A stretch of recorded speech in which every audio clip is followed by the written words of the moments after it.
I'm Aryeh Schwartz along with Rachel Galligan, and welcome to the Winsidr show where it's all about the W. Our guest this episode needs no introduction, but you give one to the GOAT out of respect. The number one draft pick, the Rookie of the Year, four-time WNBA champion, Finals MVP, eight-time All-Star, three-time gold medalist, the one, the only, Seimone Augustus.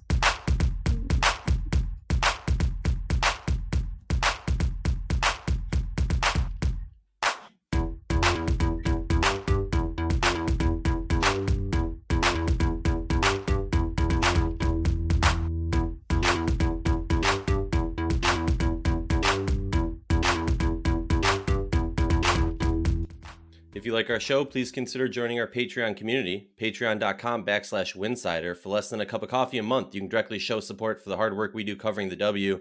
And don't forget to see our staff's amazing written content over winsidr.com. And while you're there, you can check out our overseas tracker, which is live. So you can check where your favorite WNBA players are playing overseas, all in one. It is my great honor to welcome the great Seimone Augustus to the show. Seimone, how are you doing? I'm doing great. How about yourself? You know what? It's DC right now is in the 70s and it's November, so I can't complain. Oh, I feel that.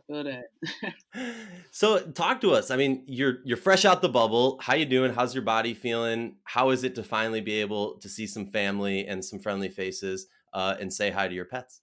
I mean, it feels good. To be honest, I'll be lying if it wasn't a little bit of a shock when you left the bubble because you got into a routine, a regimen of like being around certain people and getting tested every day and so on and so forth. And then when you leave the bubble, it's like, oh, you back out, with everyone else and you don't know Mm-hmm. who's been tested, like how safe certain places are. So you kind of fear, actually getting back out into the world. But, once I got home, it was safe. I was back with my animals. Shrek is doing his thing in the bag. Dog Jesse, Tiger Bear, moms and pops, still in that same, routine, like, around the house, just making sure everything is straight and making sure we're safe around here. So once I got back in my comfort zone, I was good.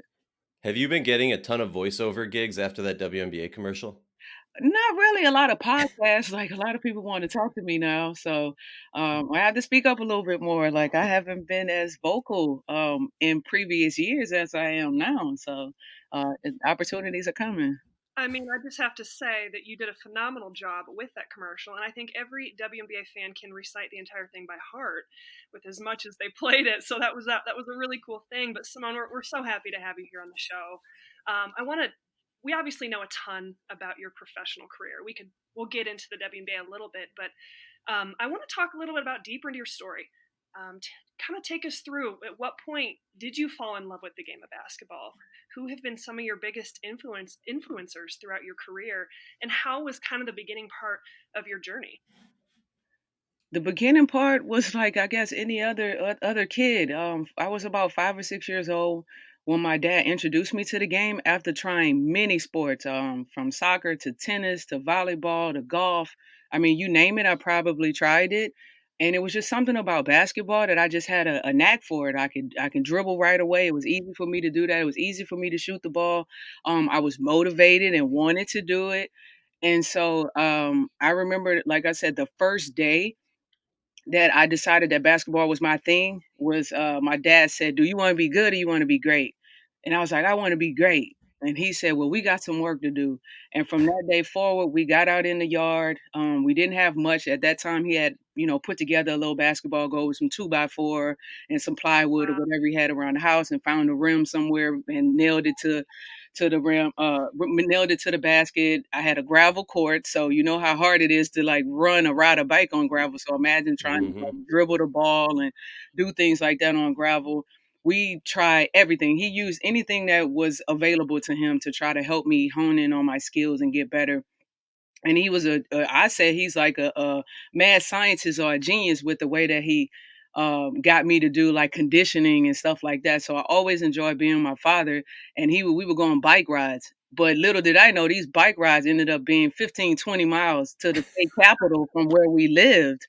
And when we got to the Capitol, there was a hill at the top of there's a hill around the Capitol, and he would just be like, hit the hill and go, and without having to stop, like just paddle as hard as you can to see if you can get to the top of the hill without having to stop and getting off the bike.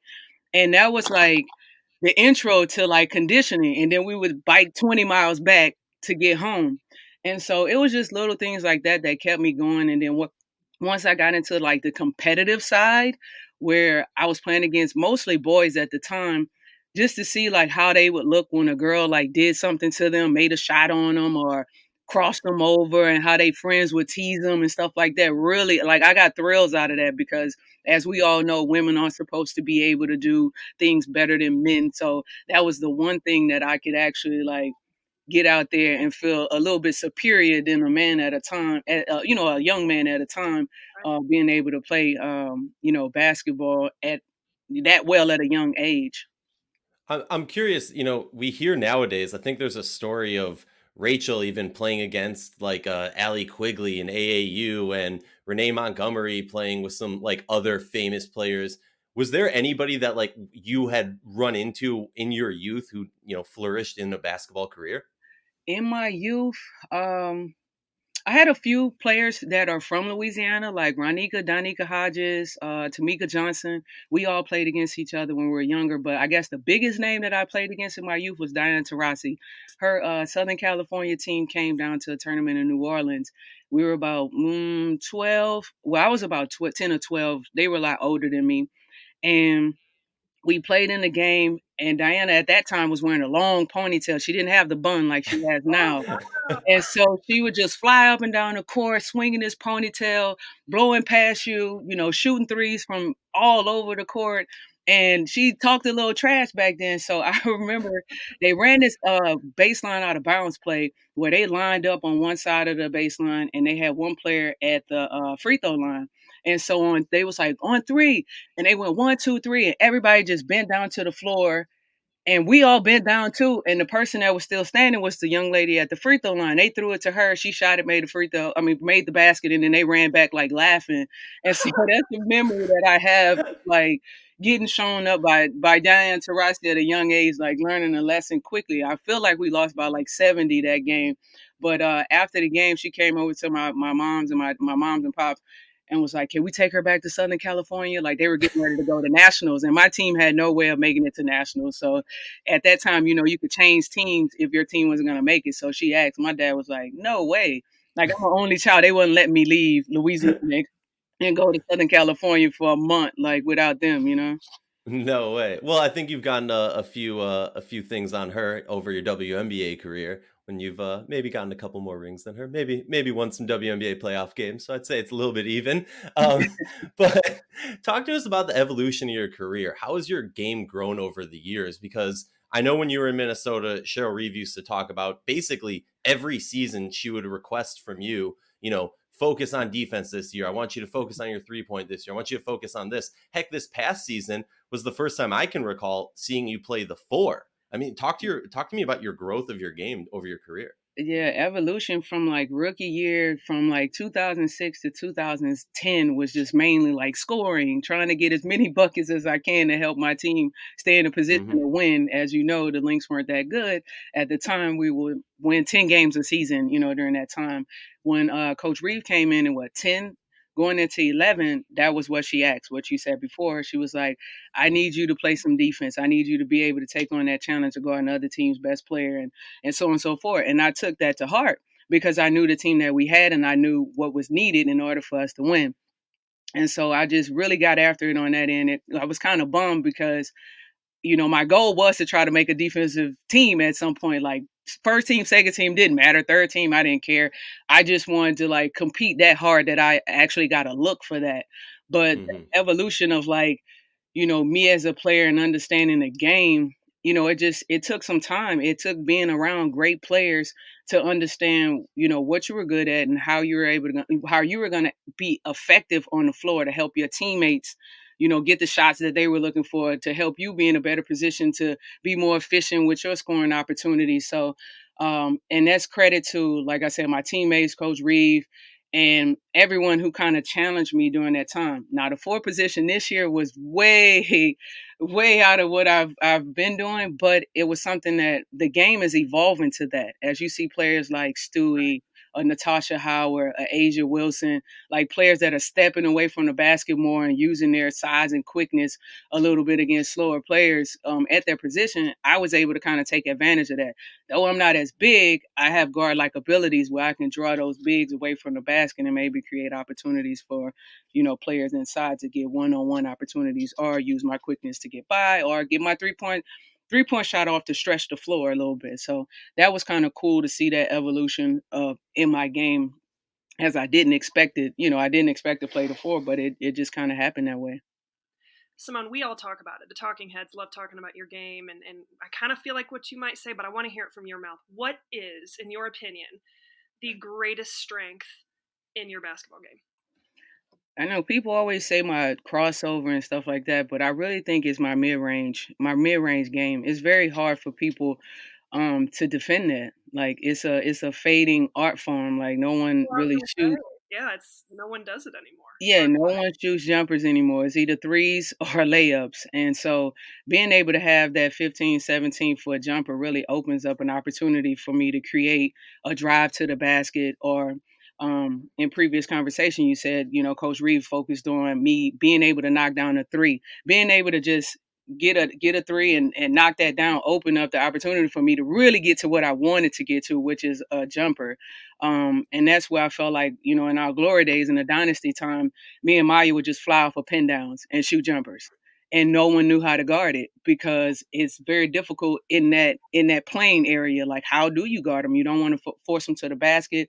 You don't want to get too far stretched away from the basket as far as defensively, depending on what your defensive schemes are. So you're kind of at my mercy. And so that's what I've always prided myself on, being efficient in those areas that I know are my bread and butter areas. Yeah, we spoke to Candace Dupree about that in a film room session. We've been doing film room sessions where we bring players on and look at film of their own game and kind of talk to them about what they've seen. And she was talking similar to you about it being a dying art. And she was like, me and Seimone are kind of like the flag bearers for this. This is what we do. Yeah. But you kind of touched on this, the mental aspect of being a champion. And I'm curious for you, mentally, how tough was it to hear that from your coach or your teammates saying, this is what we need you to do. I know you can do this amazing, but we need you to do something different for us to be a champion. I think that's a great message that a lot of younger players and heck, even players in this league now can learn from. Because I think one of the great aspects of the Lynx during the dynasty years was the selflessness of the players, at least from the outside. Maybe you'll say something different, but you all were so focused on being a team and getting and completing that final goal. So talk to me about the mentality of being a champion. Yeah, no, what you saw and what you felt was real as far as like the selfishness of that team. Like we gave of ourselves in ways that we probably haven't given of ourselves at any other point in our career. And it's partly because you look around the room and you see what you have. And, we've seen great teams be put together and it never really works out. At that point in my career, I hadn't won anything. I hadn't even been to the playoffs. And so if you're telling me that all I got to do is play some defense and then when my time comes, knock down my shots and stuff like that, we can possibly win a championship, why wouldn't I do it? I was, Mm-hmm. most teams or players downfall is, you kind of let people get in your head like what a star is, who is a superstar, and what are you supposed to be doing, and this, that, that. And that. We cared nothing about that. No one cared who got the credit, who was on the posters, who did ESPN talk about. We did what we needed to do or what we were asked to do as a team, as a unit to get it done. And quite frankly, we were all very hungry. I had never been to the playoffs. Maya lost her senior year in college, didn't win an NCAA championship. Waylon hadn't been to the playoffs since her early years in Connecticut, and Brunson hadn't been since her early years in Sacramento. So we're all hungry and we're ready to make the necessary changes that we needed to make as players to make this thing work. Because we could be having a different conversation right now in this podcast had we not decided to sacrifice of ourselves for the greater good of the team and to see what we could do as a unit. Seimone, as a young girl growing up, who is striving to be a star, and not even just basketball, in any game, what advice would you give her in terms of that exact topic of, it not being about you, it's about the team.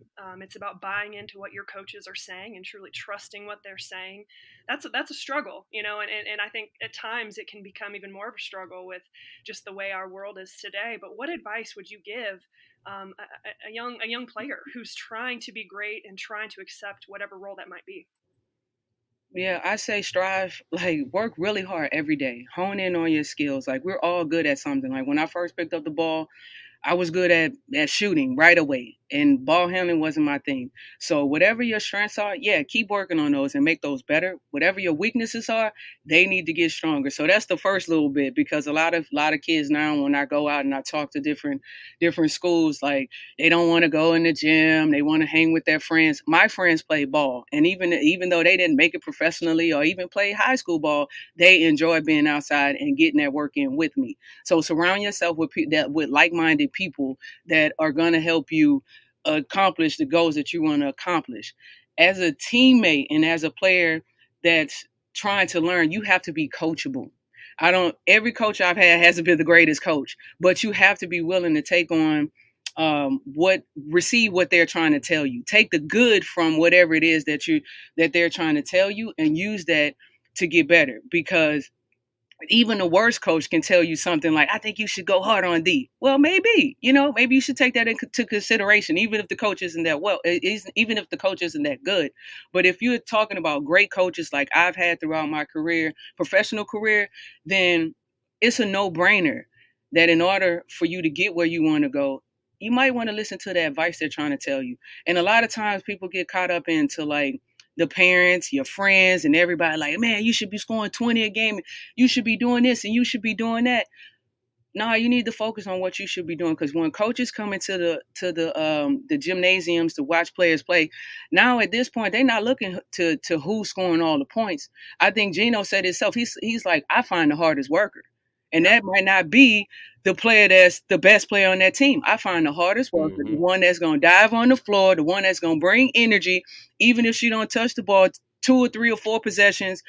Her body language is the same. You never see her shoulders slump. That's the player I want on my team, because I can shape and mold her into what I need her to be in my program, in my system. The goat has spoken. Just go ahead and take the mic now. No, I love it. I love it. And honestly, Aryeh, take a mental note. We got to cut out that snippet right there for this next generation and get that out, because that's a phenomenal message. I couldn't agree with you more. Let's move forward. I want to talk about just the WNBA in particular. We aren't quite there yet, but we're coming in on about 25 years, scratching the surface on it. Still a baby in my mind, but from your time, your beginnings of the WNBA to where you're at now, how have you seen the league change? You kind of talked on the evolution of just gameplay, but also just marketing strategies, or just the evolution of the entire league. What are some things you've seen? Where do you think it needs to go? What's your opinion on that? Yeah, it's been a lot of evolution, and then we had a little setback when the recession hit, as far as, marketing and what we were able to do as far as budget. But we've now gotten back to, putting the players at the forefront, like transparency with the league, between the league and its players, as far as collaborative efforts on where we see or where they think the league should be and where we think the league should be going.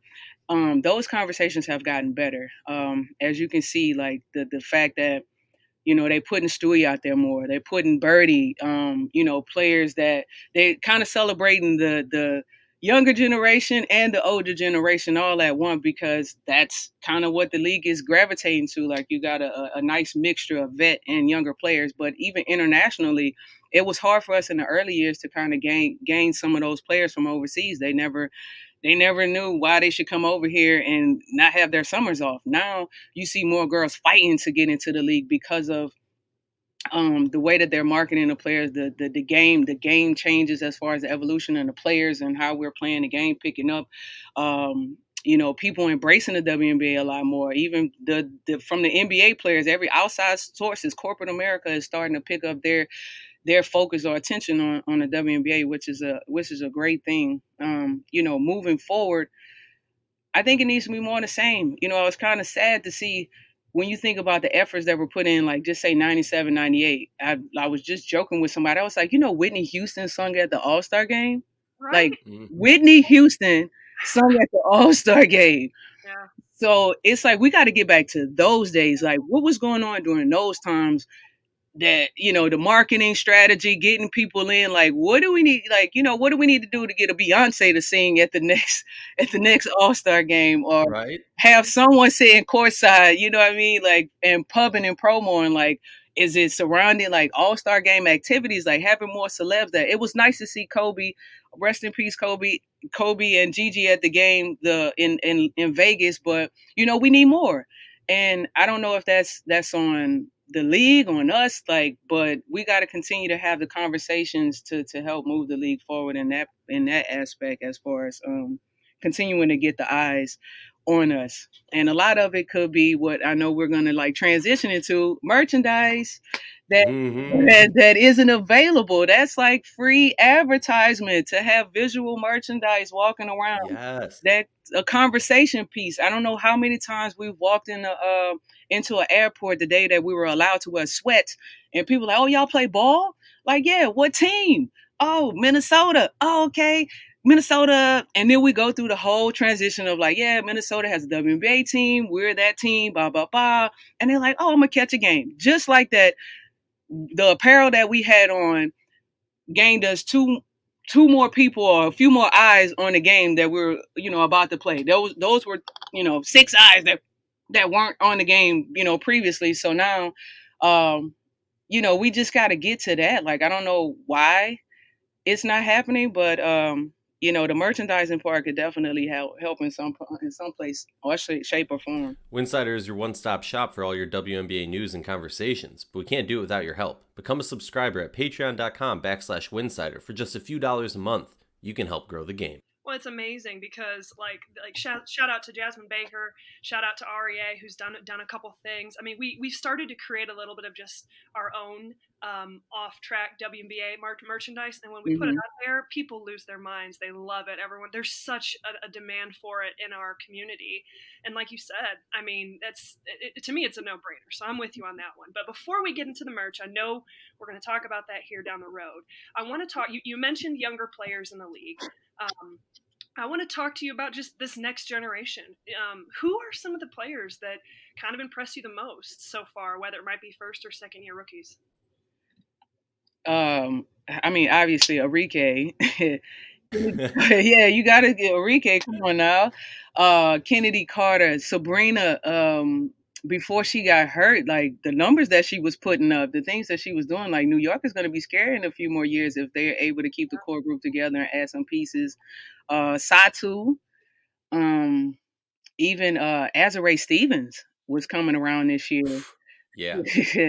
Yeah, it's kind of scary to see some of the Nafisa. I'm leaving out. Let me not forget about Nafisa and Don't forget about your girl. yeah, Nafisa. I call a little baby Dangerfield the rookie of the year this year. Like, I mean, it's great to see the melting pot of players, of young players that's going to take the torch and take this league to new heights. And I think it's going to definitely be exciting to see these different matchups and battles between these players in the coming years, man.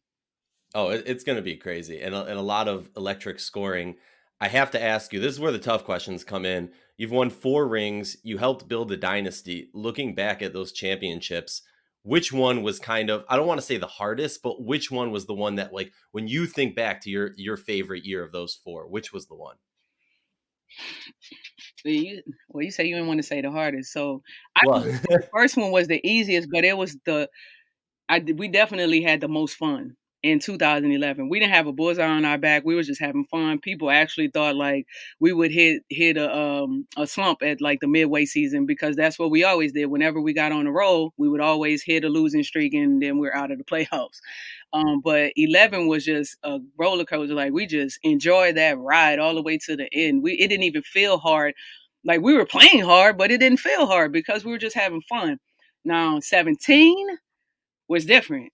It was definitely hard. That was hard, especially coming off like the emotional roller coaster of 16. Like you're 3 seconds away from, winning a back to back, and the disappointment in that, and just trying to get yourself together, gearing yourself up, but also understanding that we are all older than we were when we started in 2010-11 on this journey. So, having to get your mind and your body together to go out and compete in a 5-game series against the Sparks, who was definitely giving us everything they had and then some, but it worked out for us. Viewership was high. Like, people still talk about that playoff series to this day. Like, they just go back and watch it casually with their friends on the weekend. Like, yo, we should watch that 16-17 Sparks Minnesota series. So, I'm definitely happy to be a part of it. And I really and truly wish that people understood more, like, get the inside details of, like, the game, the strategy, the schemes. It was like a chess game out there. You could if they could have, like, put a camera on Cheryl and Brian, like, you could see they had a few plays that they didn't know, like, they slip one in, like a quick little play, and they'll, like, smirk at each other like, "Oh, you got me. I'm gonna hit you with this play," like, all of that. Like, it wasn't just the whole, like, putting the ball in the basket. It was everything. Like, we knew each other like the back of our hand, and it was just a great experience to be a part of, but it was hard as hell. I like that you mentioned the fun versus like the hardness of it, because for me as a viewer, the first couple ones, or at least the first one itself, did look so much like you guys were just having fun. You were just balling out there, and as you guys kind of grew in that dynasty, yes, the bullseye was on your back, but it looked more so that you guys kind of buckled down and said, we need, like, we're going to legitimize everything people saying about us. We are that team. We are the best. And it was so business like. The way you guys came in so focused throughout that dynasty was truly amazing.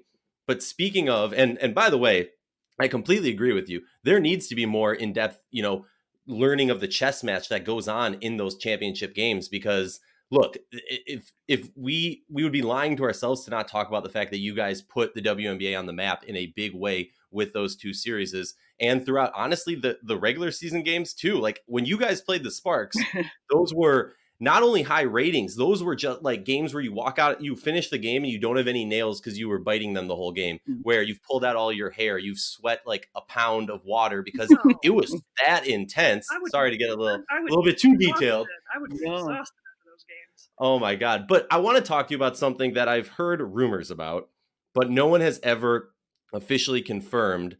So, you being on the Minnesota Lynx for those championships, I heard a rumor that the great one, the purple one, Prince, invited the Lynx to a party after the championship. Is that true? Did you go, and can you tell us a little bit about it if you did? Yeah, I did. Let's see.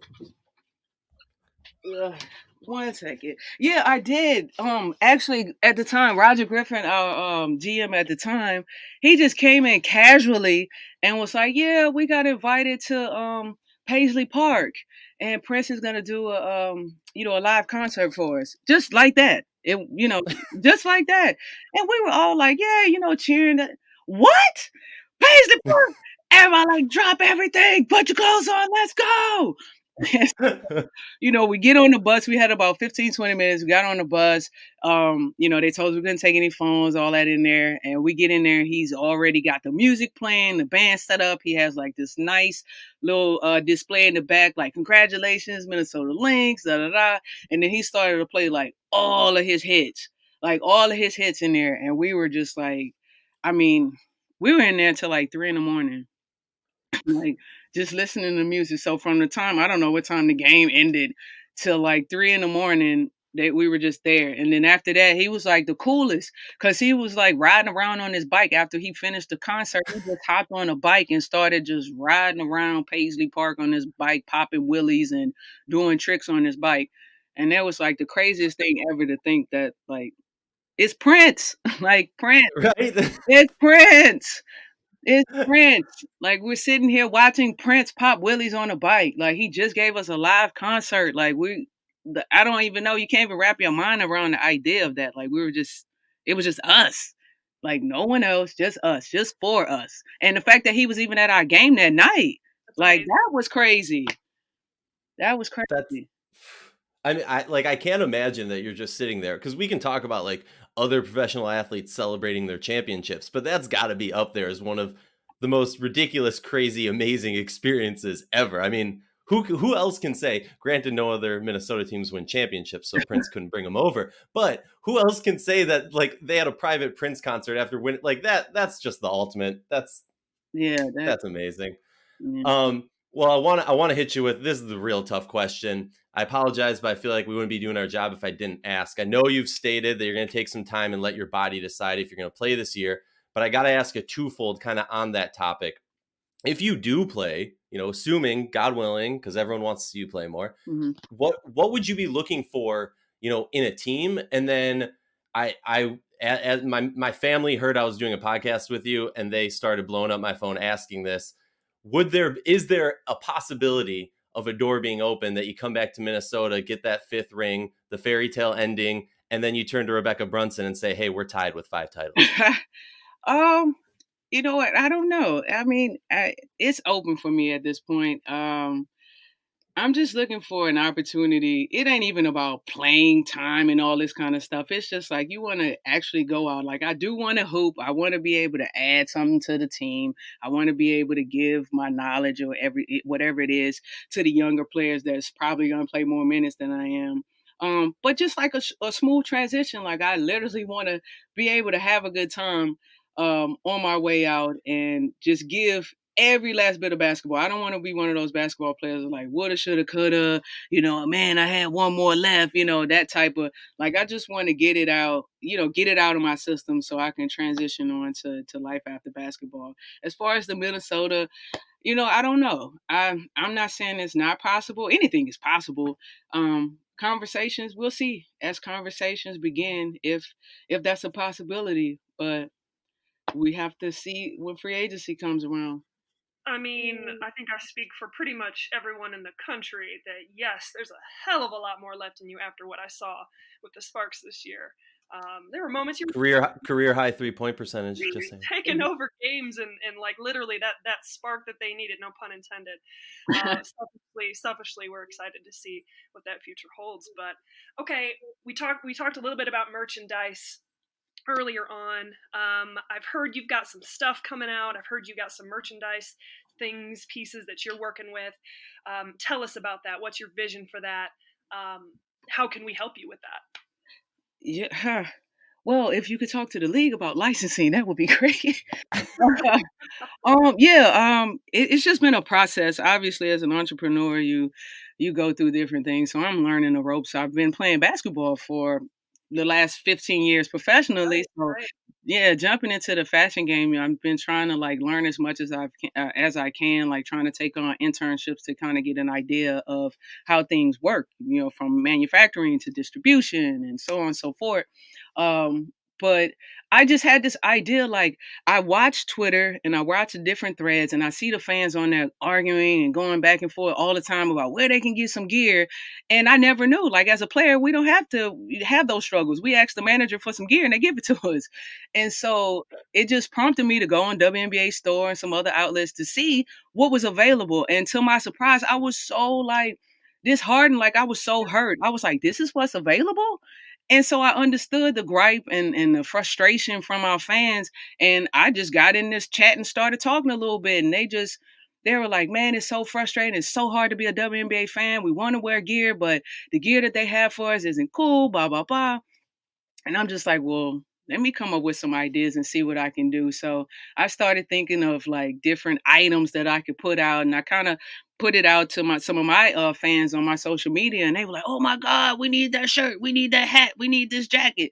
So I was like, "All right, cool. Well, maybe I'm on the right path with this." So I've been working with the league as far as trying to figure out licensing, because they really don't offer licenses to startup or small businesses, so it's hard to kind of get in. So they're trying to figure out a creative way to allow me to be able to kind of get in there, maybe do a few small releases of some products that I've created and see how it goes. And most of it is just going to be kind of like researching the market to see what all the fans will like. But the biggest comment or the most hurtful comment I got or that brought insight to how or why I should keep pushing forward was a fan reached out and was like, man, could you imagine not being able to get like a Michael Jordan jersey or apparel, anything during his prime, during his time? he was like, that's what we face every day being a WNBA fan. Like, we can't find gear of our favorite players or our favorite teams or whatever. Like, even when we were in the Minnesota phases, like the dynasty, and we were winning, you couldn't find gear in Minnesota.